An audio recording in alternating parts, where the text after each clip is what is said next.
Namaskaram. So we were discussing undisclosed income and let's continue doing that. Section 68 में हमने पढ़ा था कि कैश क्रेडिट आपके बुक्स ऑफ अकाउंट्स में या आपके बैंक अकाउंट में अगर कोई भी कैश क्रेडिट आता है तो income tax has the right to ask कि कहाँ से आया, define the source, define the identity of the person who has given you the money, define the genuineness and most importantly define the credit worthiness of the giver कि जिसने आपको पैसे दिए हैं he is the man of source, वो आपको define करना था. That section 68. इसको लिंक करके हमने एक सेक्शन कल डिस्कस किया एंड कंक्लूड किया. If you remember we discuss section 56 subsection 2 clause 7B. एक सेक्शन तो हो गया था.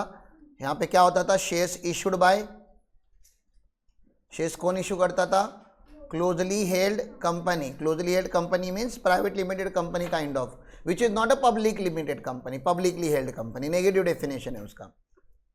शेयर इशू किस में होने चाहिए थे, प्रीमियम पे, ठीक है ना.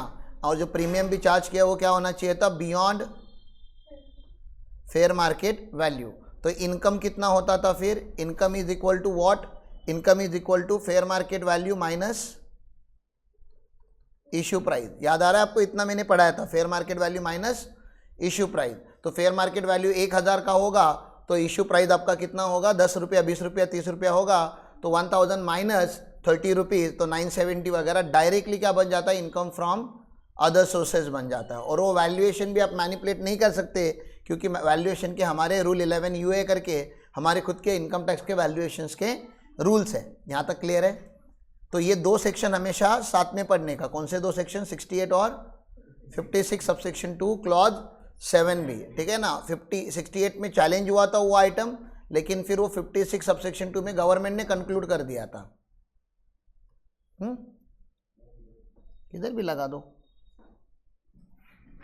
इधर सामने लगा दो, किधर तो है क्या अपने पास स्टैंड वगैरह नहीं है, कुछ प्लेट लाना चाहिए था, नोटबुक वगैरह पे लगा दे.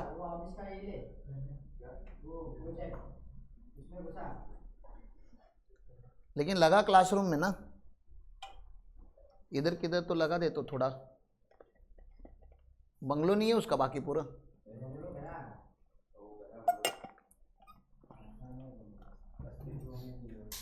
यहां तक क्लियर है, ये वाला सेक्शन 68 क्लियर है. आपको एक सेक्शन समझना था इस पूरे सीरीज का. You don't have to learn all the section क्योंकि सारे बाकी सेक्शन का लॉजिक सेम ही है. आपको मैंने बताया था these are the section which talks about anti black money. मतलब आपके पास अगर ब्लैक का पैसा होगा, कल हमने बहुत सोचा कि क्या क्या करोगे, तो आपने मुझे जो जो रीज़न बताए थे सारे यहाँ पे कवर्ड है, देख लीजिए. आपने कल मुझे बताया था अनएक्सप्लेन, मतलब हम इन्वेस्ट करेंगे. इन्वेस्ट किस में करेंगे, आपने बताया था हम लैंड ले लेंगे, बिल्डिंग ले लेंगे, we will buy gold, bullion. Bullion मतलब बिस्किट, सोने के बिस्किट, सोने की बड़े बड़े ब्रिक्स, या कुछ भी ऐसी वैल्यूएबल चीज़. पेंटिंग लेते हैं, कुछ लोग करोड़ों करोड़ों की पेंटिंग होती है, 5-5 करोड़, 10-10 करोड़ की पेंटिंग होती है. एंटिक्स होते हैं. एंटिक्स मतलब समझता है ना, बहुत पुरानी चीज़ें वगैरह होती है, वो बाय करते हैं. और जब गवर्नमेंट आपको पकड़ लेगा कभी तो कि आपके पास इतनी सारी इन्वेस्टमेंट है, ये तो इन्वेस्टमेंट करने के लिए कभी ना कभी तो ज़िंदगी में कमाया होगा, तो ये कहाँ से आया, असेट्स कहाँ से आए. असेट है वो देख लिया गवर्नमेंट ने, क्योंकि असेट सारे अभी आपके आधार को, पैन को लिंक हो रहे हैं, ठीक है ना. असेट देखने के बाद गवर्नमेंट पूछ रहा है लाया कहाँ से, and you don't have satisfactory answer for it. तो गवर्नमेंट क्या कर देगा, आज की उसकी वैल्यू निकाल लेगा और वैल्यू के ऊपर क्या कर देगा, डायरेक्टली टैक्स कर लेगा. आपको पता ही है जो सीरीज हमने चालू किया है उस सीरीज का टैक्स का रेट कितना है. उस सीरीज का टैक्स का रेट 115 BBE में होता है. BBE का टैक्स का रेट कितना था, 60% प्लस 25% सरचार्ज प्लस 4% सेस. तो इफेक्टिव रेट कितना होता है यहाँ पे, 78%. तो इफेक्टिव रेट ऑफ टैक्स है. तो आपको पता ही है ब्लैक मनी के साथ गवर्नमेंट आपको जो पकड़ता है तो they are not going to behave very polite with you कि चलो up to 3 lakh rupees nil, 3 lakh to 6 lakh 5%, 6 lakh to 9 lakh 10%, ऐसा नहीं करेंगे. डायरेक्टली कितना, 78%. और इसके सामने कोई डिडक्शन नहीं, कोई सेट ऑफ नहीं, कोई बेनिफिट नहीं, डायरेक्ट फ्लैट टैक्स रेट है. यहाँ तक क्लियर है. तो सेकेंड सेक्शन क्या है, 69 unexplained investment. Will you keep it in mind. पहला क्या था, 68 कैश क्रेडिट. कैश क्रेडिट मतलब बुक्स ऑफ अकाउंट हो या बैंक अकाउंट हो, आपने कोई क्रेडिट एंट्री मारी है डिपॉजिट की एंट्री मारी है, तो आपको अगर उसके पास एक्सप्लेनेशन नहीं है सेटिस्फैक्ट्री, तो गवर्नमेंट उस इनकम को, मतलब वो आइटम को क्या बना देगा, वो एंट्री को क्या बना देगा, इनकम। तो भले वो लोन है, भले वो शेयर इशू है, अरे आपको समझ रहा है क्या? यूजुअली मुझे बताओ, फाइनेंशियल स्टेटमेंट तुम लोगों को समझता है इधर मैक्सिमम लोगों को? फाइनेंशियल स्टेटमेंट में 4 ही आइटम होते हैं ना, एक होता है P&L अकाउंट, और एक क्या होता है, इनकम। कहाँ पे आता है मुझे बता दो ना, ये 4 आइटम में इनकम कहाँ पे होता है? P&L में, क्रेडिट साइड पे। तो क्रेडिट साइड पे जो भी आइटम होते हैं वो टैक्सेबल होते हैं क्या इनकम टैक्स में? बोलो, यहाँ पे क्रेडिट में जो भी आइटम होते हैं वो टैक्सेबल होते हैं। आपको क्या लग रहा है जो टॉपिक में पढ़ा रहा हूँ वो ये वाले आइटम टैक्स कर रहा है? ये तो ऑलरेडी टैक्स थे, ये तो नॉर्मल 5 हेड में टैक्स हो जाएंगे। हम अभी क्या टैक्स कर आए समझ में आ रहा है आपको? 2 मिनट पहले शेयर कैपिटल, या आपने कोई लोन लिया है, या आपको कोई गिफ्ट मिला है जो डायरेक्टली बैलेंस शीट के लाइबिलिटी साइड पे है। कहाँ पे है? तो लाइबिलिटी भी क्या बना दिया गवर्नमेंट ने? टैक्सेबल बना दिया। आप नॉर्मल अकाउंटिंग लैंग्वेज से सोचोगे तो हिल जाओगे, शेयर कैपिटल के ऊपर टैक्स, मैंने तो उस पर्सन से लोन लिया था, वो तो रिटर्न करूंगा, उसके ऊपर टैक्स। हाँ भैया, क्योंकि जिसने आपको लोन दिया उसकी सोर्स आप डिफाइन नहीं कर पा रहे हो, वो आपका ही ब्लैक घुमाया हुआ था। कल मयूर लिमिटेड आपने याद रखना चाहिए, मयूर प्राइवेट लिमिटेड, ब्लैक आप देते हो और फिर आपको लोग लोन देते हैं। अरे आपका ड्राइवर आपको 2 करोड़ का लोन कैसे दे सकता है? और अगर उसके बाद आपको देने के लिए 2 करोड़ थे तो आपका ड्राइवर क्यों है? तो वो लॉजिकल नहीं होता। तो आपने लोन दिखाया हुआ है, ये सेकंड है, इसके पहले पीछे कुछ तो स्टोरी रहेगा। गवर्नमेंट वो स्टोरी में इंटरेस्टेड रहता है, और जब वो स्टोरी प्रॉपर लॉजिकली नहीं एक्सप्लेन किया जाता तो गवर्नमेंट बोलता है भैया हमको कुछ फर्क नहीं पड़ता, तुमने उसको शेयर कैपिटल बनाया कि लोन बनाया, हम तो उसको क्या करेंगे, टैक्स करेंगे। सेक्शन 69 इस साइड है बैलेंस शीट के, दिख रहा है क्या आपको? असेट में, सर असेट थोड़ी ना क्या इनकम होता है, जो असेट अनएक्सप्लेन्ड होता है वो क्या होता है, इनकम बना देते हैं लोग। इनकम तो इनकम होना चाहिए ना, इनकम तो P&L के क्रेडिट में होना चाहिए ना। तुमको समझ रहा है, इनकम टैक्स इस चैप्टर में बाकी सारे एरिया में जा जाके पकड़ की चीजें ला रहा है। तो आपके बैलेंस शीट में अगर ऐसा कोई भी एक असेट है जिसका आपके पास क्या नहीं है, एक्सप्लेनेशन नहीं है, या जो एक्सप्लेनेशन दे रहे हो वो सेटिस्फैक्ट्री नहीं है, गवर्नमेंट क्या करेगा, टैक्स कर देगा। इनकम मान रहा है, असेट को क्या मान रहा है, इनकम, क्योंकि असेट है तो कभी ना कभी तो जिंदगी में कमाया ही होगा, और जब कमाया था तो बच गए थे तुम, क्योंकि तभी तो आपने टैक्स भरा नहीं था। भरा होता तो आपके पास उसका एक्सप्लेनेशन होता, आज आपके पास उसका एक्सप्लेनेशन नहीं है। तो हम मान लेते हैं कि ये अनएक्सप्लेन्ड है, और अनएक्सप्लेन्ड है तो ये इनकम है। असेट इनकम बना दिया, असेट यहाँ पे पहले 68 में liability is equal to income बना दिया, अब बता रहे asset is equal to income, ठीक है ना। Unexplained investment where in the financial year immediately preceding assessment year the assessee has made investment in which are not recorded, unrecorded है books of account में। ब्लैक का asset record करोगे क्या balance sheet में?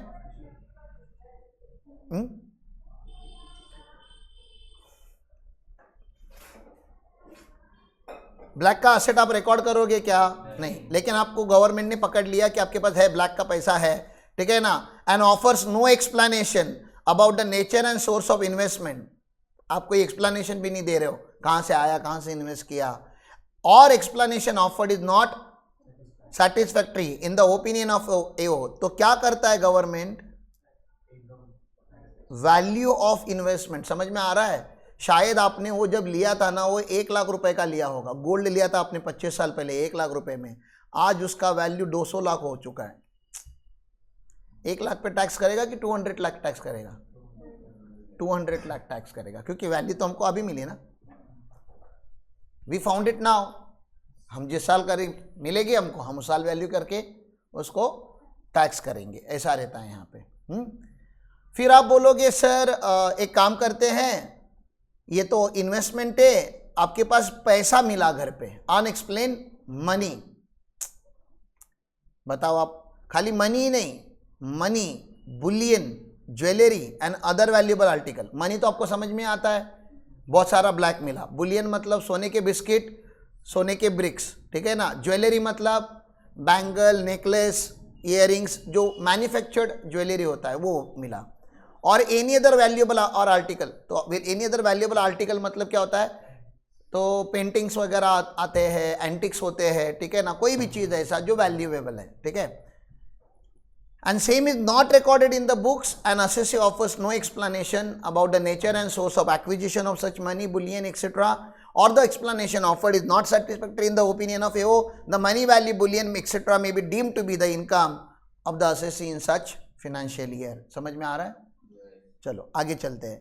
आप बोलोगे सर डिस्क्लोज तो किया है बुक में, आपके पास 100 kg का गोल्ड मिला है, आपने 2 kg डिस्क्लोज किया है, तो क्या फुल्ली डिस्क्लोज है?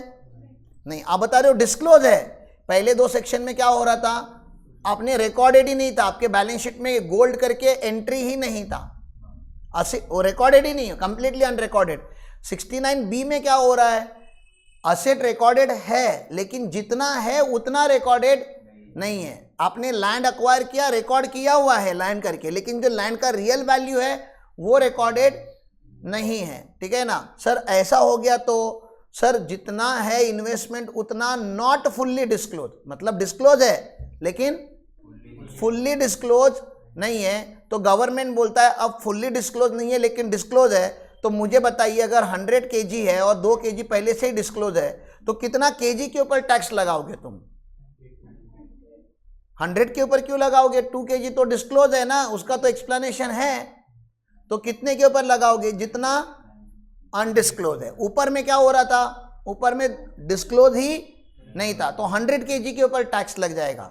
यहां पे क्या होगा, जितना डिस्क्लोज है, या अभी मैं kg में ले रहा हूं, लेकिन जितने अभी 2000 kg की जितनी वैल्यू डिस्क्लोज है और टोटल एसेट जो है, तो टोटल एसेट की वैल्यू में से जितनी डिस्क्लोज वैल्यू है, जितनी रिकॉर्डेड वैल्यू, उतनी क्या कर दो आप, लेस कर दो। जो बचा हुआ अनडिस्क्लोज वैल्यू होगा उसके ऊपर ही हम टैक्स लगाते हैं। तो यहाँ पे खाली पार्टली वैल्यू के ऊपर टैक्स लगता है। ये देखो ना, यहाँ पे लास्ट लाइन देखो, बाकी से पूरा लाइन सेम है, लास्ट वाला लाइन खाली देखो, ठीक है ना। सच एक्सेस में भी deem to be the income, excess पूरा नहीं, मतलब 100 करोड़ का अगर एसेट मिला, 20 करोड़ पहले से ही डिस्क्लोज है, तो 80 करोड़ की बात हो रही है यहाँ पे, नॉट 100 करोड़। समझ में आ रहा है? चलो आगे, लॉजिकल भी है ना यार, जितना डिस्क्लोज है उसको क्यों अनडिस्क्लोज बोलोगे, वो तो डिस्क्लोज हो गया, तो बचा हुआ है उसको अनडिस्क्लोज बोलो। अगला सेक्शन तो और भयानक सेक्शन है साहब, ठीक है ना, सेक्शन 69C। यहां तक तो गवर्नमेंट ने क्या क्या कवर कर लिया था मुझे बताओ। इनकम साइड तो पहले से टैक्सेबल थी लॉ में, नॉर्मल सेक्शंस में ही थी। स्पेशल सेक्शन में जाके हमने बैलेंस शीट का लाइबिलिटी साइड और बैलेंस शीट का असेट साइड, तुम समझ रहे हो ना, इन्वेस्टमेंट मतलब लॉन्ग टर्म और मनी बुलियन ज्वेलरी मतलब शॉर्ट टर्म या करंट असेट जैसे जो असेट रहते हैं, मतलब पूरे बैलेंस शीट में जहां जहां पे हमको टैक्स मिल सकता है सारा कवर कर लिया, पूरा बैलेंस शीट कवर हो गया। अब बच क्या गया था, देखो ना, एक ही साइड बच गया है, लाइबिलिटी साइड के ऊपर टैक्स लगा दिया, असेट साइड के ऊपर टैक्स लगा दिया, इनकम के ऊपर पहले से ही था, बच क्या गया। आप बोलोगे एक्सपेंस कैसे इनकम हो सकता है, can expense be an income, ये क्या सवाल है, क्या खर्चा इनकम हो सकता है? लेकिन आपके पास जब मैंने बोला था 100 करोड़ आपकी, आप इमेजिन करो यू हैव 100 करोड़, तो आप क्या करोगे, बहुत सारा पैसा खर्चा करोगे ना। तो आपको 100 करोड़ कमाने के टाइम पे गवर्नमेंट ने नहीं पकड़ा, जब आप एक्सपेंस कर रहे हो तब पकड़ा। तो एक्सपेंडिचर को गवर्नमेंट क्या बता देता है, इनकम। मुझे बताइए ब्लैक मनी बाहर लाने का सबसे अच्छा घर में इवेंट कौन सा होता है? शादी होती है, मैरिज होता है, सारा ब्लैक मनी बाहर आ जाता है उस टाइम पे, क्योंकि वो पावर प्ले होता है, ठीक है ना। तो इनकम टैक्स डिपार्टमेंट भी इवेंट में सर्वे करने आने का पावर है उनके पास, there is the power of survey. एक होता है power of search, power of search मतलब डायरेक्टली रेड लेके ही आ जाएगा, रेड नहीं किया है, क्या करने आया, खाली सर्वे जब करने आता है। तो आपके जैसे नॉर्मल गेस्ट सज धज के आते हैं, मेकअप करके आते हैं, वैसे ही इनकम टैक्स डिपार्टमेंट आता है, and they conduct the search. वो डीजे वाले के पास जाएंगे, बोलेंगे क्या बजाते हो साहब, मजा ही आ गया, हाँ हमारी बेटी का भी शादी है, आपका क्या रेट होता है, वो लिख के लेंगे। फूड कॉन्ट्रैक्टर के पास जाएंगे, डेकोरेटर के पास जाएंगे, हॉल वाले के पास जाएंगे, and then they will estimate the expenditure of marriage, कि कितना मोटा मोटी खर्चा किया होगा। तो आपने खर्चा किया है 100 करोड़ रुपया शादी पे, आपकी मतलब आपने नहीं, जिसकी ब्लैक मनी है, मतलब कोई पॉलिटिशियन है, कोई गवर्नमेंट एम्प्लॉय है, कोई बिल्डर है, हाँ, कोई व्यापारी है बहुत बड़ा जिनके पास ब्लैक मनी होता है, ऐसे लोग हैं। ऑब्वियसली इनकम टैक्स सबकी शादियों में नहीं जाता, बिन बुलाए मेहमान होते हैं ये। तो सारा रिसर्च कर लेते हैं,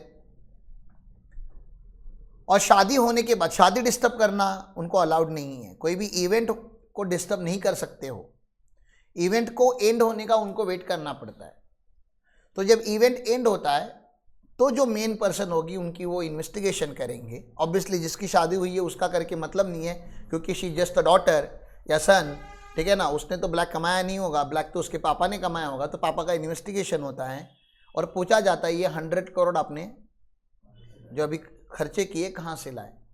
अगर आपके बैलेंस शीट में उतने पैसे थे या बुक्स ऑफ अकाउंट में से आपने ट्रांसफर करके किए रहेंगे तो हर आइटम का आपको क्या मिलेगा, एक्सप्लेनेशन। आप समझ रहे हो ना, जैसे हम आप अभी प्रैक्टिकल समझना चाहते हो तो जो हम कंस्ट्रक्शन साइट पे खर्चा करते हैं, कंस्ट्रक्शन साइट पे जो भी एक्सपेंसेस हम करते हैं, अगर कोई आके मुझे पूछेगा, कल इनकम टैक्स आके पूछेगा कि कंस्ट्रक्शन साइट पे आप हर महीने का 5 लाख 8 लाख 10 लाख रुपया कहाँ से खर्चा करते हो, can you define the source. Expense तो डिफाइन हो गया है, अब क्या डिफाइन करना है, सोर्स, कि वो पैसा आया कहाँ से।